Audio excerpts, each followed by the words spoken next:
kandi umwe habebembere jitimu eyaruganya rushanje eyabaramagi ndikuzayo murundi kwa gatano kandi ndareba ibindagezaho kuba ndi kushaba ninge kindankuratirire kirayikirizibwa so ndayiga munonga abo batakagireyo kugira ngo betabemu bagira mani bazeyo nabo barebe ebitubonaga yo mu muhanda so nikora kutureba ati muko kuwagireba hano ya twinemo mwana we nyaka 13 kandi oratsinga mu bukuru ayine myaka nshanju atamburana n'abanyarushanja baramagi kandi urukundo rwanje gwa kabiri kuzana mugongo kandi nge beserize garuka mu rwa kabiri kuba ubuze mu rwo banza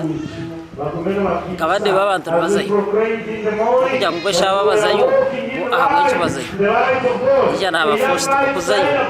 kandi ko nagiye hange namushabira kabikora gwere byakorire nge beserize garuka mu rwa kabiri mugarke mushabe nebindi nabyagarika bibeza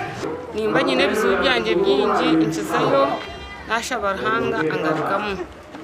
kimpariza kugira ngo ubundo murundi ngarikeyo shabere nabandi bine bizuba ngurahanga nakabahindura ko kwakumpindura turugire rukungiri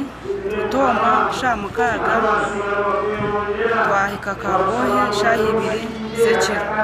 twaruka kabohe shamukaga zekiro twahika Uganda matazi shamukaga n'icweka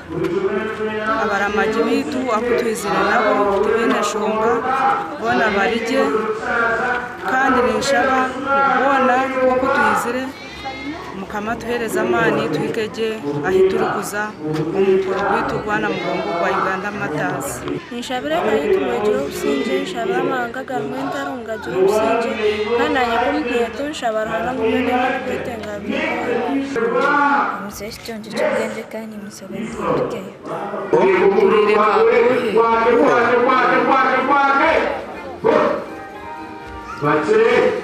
ka